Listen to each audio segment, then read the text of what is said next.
स्वागत है आपका अपने चैनल एकलव्य स्टडी पॉइंट पे। और मेरा नाम है सचिन और आज की इस वीडियो में हम पढ़ने वाले हैं क्लास 12 की होम साइंस और फर्स्ट चैप्टर के हम मोस्ट इंपोर्टेंट एमसीक्यू क्वेश्चन पढ़ने वाले हैं। आपको बता दूं हमने आज से अपनी एमसीक्यू क्वेश्चंस की सीरीज स्टार्ट की है जिसमें हम आपको कंप्लीट सिलेबस के इंपॉर्टेंट एमसीक्यू करवाने वाले हैं।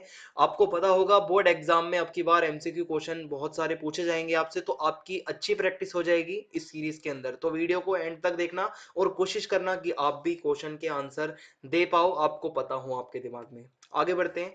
आपके लिए एक इन्फॉर्मेशन है, इंग्लिश की ई बुक अवेलेबल है और इसको परचेज करने के लिए आपको एकलव्य ऑफिशियल ऐप जो है हमारा वो डाउनलोड करना पड़ेगा प्ले स्टोर से एंड देन उसके बाद आप आगे जाके उसे वहां पर परचेज कर पाएंगे।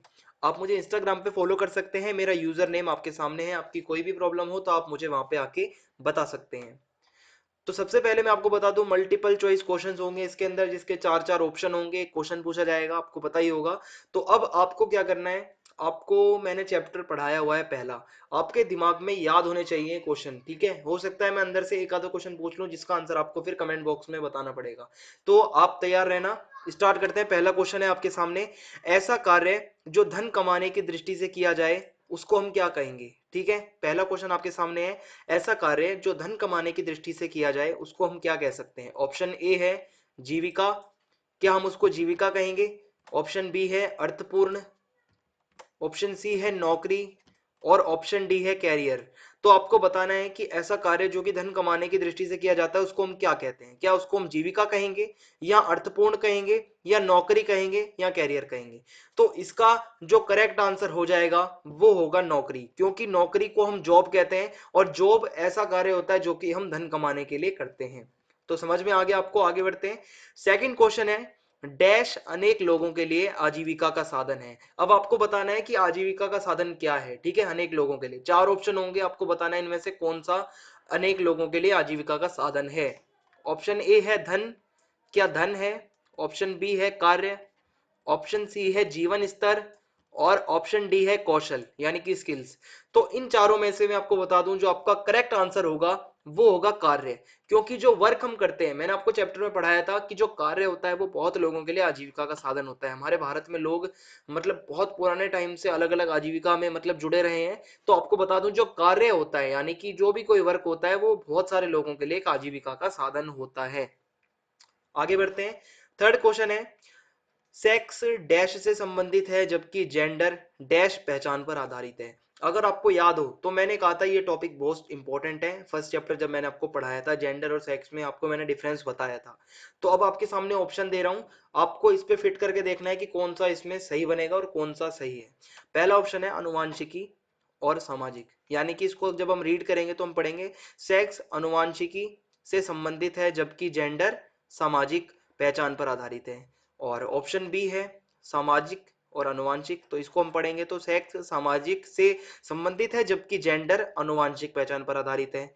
ऑप्शन सी है सेक्स मनोविज्ञान से संबंधित है जबकि जेंडर सामाजिक पहचान पर आधारित है। और ऑप्शन डी है सेक्स अनुवांशिक से संबंधित है जबकि जेंडर मानसिक पहचान पर आधारित है। तो इसका जो करेक्ट आंसर हो जाएगा वो होगा ऑप्शन ए, जिसको हम रीड करेंगे सेक्स जो है वो अनुवांशिकी से संबंधित है जबकि जेंडर सामाजिक पहचान पर आधारित होता है। आपको मैंने पढ़ाया भी था। फोर्थ क्वेश्चन है हमारे सामने, भारतीय संविधान डैश राज्य के अधीन किसी भी दफ्तर में समानता की गारंटी देता है। ठीक है, आपको बताना है कि भारतीय संविधान डैश, आपको बताना है इसके अंदर क्या होगा। भारतीय संविधान डैश राज्य के अधीन किसी भी दफ्तर में समानता की गारंटी देता है। तो इसके ऑप्शन है, ऑप्शन ए है अनुच्छेद 15(1), ठीक है, जिसको हम ऐसे पढ़ेंगे कि भारतीय संविधान का अनुच्छेद 15(1) राज्य के अधीन किसी भी दफ्तर में समानता की गारंटी देता है। ऑप्शन बी है अनुच्छेद 16(1), यानी कि इसको हम पढ़ेंगे भारतीय संविधान का अनुच्छेद 16(1) राज्य के अधीन किसी भी दफ्तर में समानता की गारंटी देता है। ऑप्शन सी है धारा 34, भारतीय संविधान की धारा 34 राज्य के सभी अधीन के किसी, मतलब ये आगे की लाइन पढ़नी होगी आपको। और ऑप्शन डी है अनुच्छेद 17। तो इसका जो आपका करेक्ट आंसर होगा वो होगा अनुच्छेद 16(1), ठीक है। अनुच्छेद 16(1) जो है वो राज्य के अधीन किसी भी दफ्तर में, जो भी राज्य के अधीन जो भी मतलब दफ्तर होता है, जो ऑफिस होता है, ठीक है, उसके अंदर समानता की गारंटी देता है, इक्वालिटी की। ठीक है, फिफ्थ क्वेश्चन है अब आपके सामने, एक स्वस्थ कार्य परिवेश जहां भौतिक और मानसिक संतुष्टि भी मिले उसको डैश कहते हैं, यानी कि डैश कहलाता है। अब आपको बताना है कि ऐसा एक स्वस्थ कार्य का परिवेश जहाँ पे भौतिक, ठीक है, प्राकृतिक रूप से भी और मानसिक रूप से भी अगर हमें संतुष्टि मिलती है तो वो क्या कहलाता है। ऑप्शन ए है नकारात्मक कार्य परिवेश, ये तो बिल्कुल भी नहीं हो सकता, ठीक है। और ऑप्शन बी है कार्यस्थान, ऑप्शन सी है स्वस्थ कार्य परिवेश, और आपका ऑप्शन डी है सकारात्मक कार्य परिवेश। तो इसके अंदर जो आपका करेक्ट आंसर हो जाएगा वो होगा सकारात्मक कार्य का परिवेश, ठीक है। जो सकारात्मक कार्य परिवेश होता है उसको अगर हम इसमें ऐड करते हैं तो ये बनेगा हमारा एक स्वस्थ कार्य परिवेश जहां भौतिक और मानसिक संतुष्टि भी मिले, सकारात्मक कार्य परिवेश कहलाता है, ठीक है। तो पांचवे का आंसर आपका ये हो जाएगा। सिक्स्थ क्वेश्चन है अब आपके सामने, डैश वे क्षमताएं हैं जो व्यक्ति को प्रभावी तरीके से व्यवहार करने योग्य बनाती हैं।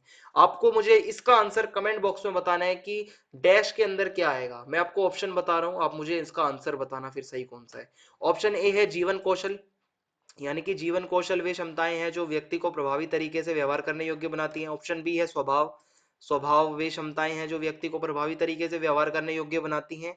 ऑप्शन सी है व्यक्तित्व, यानी कि व्यक्तित्व पर्सनैलिटी वे क्षमताएं हैं जो व्यक्ति को प्रभावी तरीके से व्यवहार करने योग्य बनाती हैं।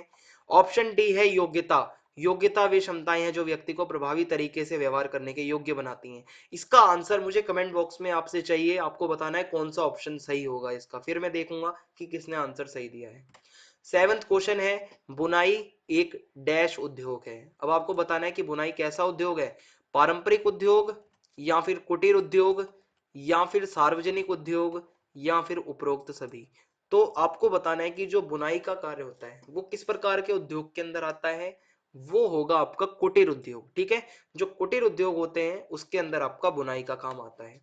एट्थ क्वेश्चन है आपके सामने, डैश योजना, ये कोई भी योजना दी होगी, अभी चार ऑप्शन जो आपके सामने होंगे, डैश योजना राइट टू एजुकेशन जिसको हम आरटीई कहते हैं, ठीक है। इसको कंफ्यूज मत होना, एक होता है आरटीआई और एक होता है आरटीई, मैंने आपको पढ़ाया भी है ये, ठीक है। तो डैश योजना राइट टू एजुकेशन यानी कि आरटीई को लागू करने में भी सहायक सिद्ध हुई है। अब आपके सामने मैं चार ऑप्शन बता रहा हूं, बताना कि इसमें से कौन सी हो सकती है। तो पहला है बेटी बचाओ बेटी पढ़ाओ, क्या इसके कारण आरटीई को लागू करने में कुछ सहायता मिली है। ऑप्शन बी है फैक्ट्री अधिनियम, ऑप्शन सी है कस्तूरबा गांधी बालिका विद्यालय, और ऑप्शन डी है मनरेगा। तो आपको अगर याद हो कि कस्तूरबा गांधी बालिका विद्यालय में मैंने आपको चैप्टर में पढ़ाया था कि इसके तहत बहुत सारे स्कूल खोले गए थे, ठीक है, एजुकेशन से जुड़ी हुई जो आपकी एक योजना है स्पेशली स्कूल्स वगैरह खोलने की, ठीक है। तो वो आपकी कस्तूरबा गांधी बालिका विद्यालय वाली है, और इसका आंसर भी सी होगा, और कस्तूरबा गांधी बालिका विद्यालय ऑप्शन एकदम करेक्ट है। नाइन्थ क्वेश्चन है आपके सामने, डैश की अवधारणा के अंतर्गत मनुष्य एवं मशीन को एक दूसरे का पूरक माना जाता है। अब आपको बताना है वो कौन सी अवधारणा है जिसके अंतर्गत मनुष्य और मशीन को एक दूसरे का पूरक माना जाता है। पहला ऑप्शन है सुकार्य की, जिसको हम एर्गोनॉमिक्स कहते हैं, और दूसरा ऑप्शन है आपका उद्योग, तीसरा ऑप्शन है विज्ञान, और डी है कार्य।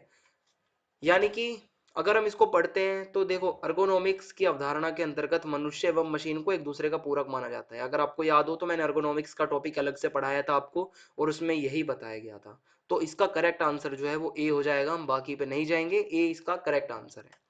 टेंथ क्वेश्चन है आपके सामने, डैश एक नया और नव प्रवर्तक उद्यम उत्पाद या सेवा स्थापित करने का कार्य है। मतलब वो कौन सा कार्य है जिसके द्वारा हम एक नया यानी कि न्यू, नव प्रवर्तक उद्यम या कोई उत्पाद या कोई सर्विस सेवा हम सेटल करते हैं। तो आपको याद हो तो मैंने पढ़ाया था इसके बारे में। ऑप्शन ए है जीविका, ऑप्शन बी है उद्यमिता जिसको हम एंटरप्रेन्योरशिप कहते हैं, ऑप्शन सी है नौकरी, और ऑप्शन डी है इनमें से कोई नहीं।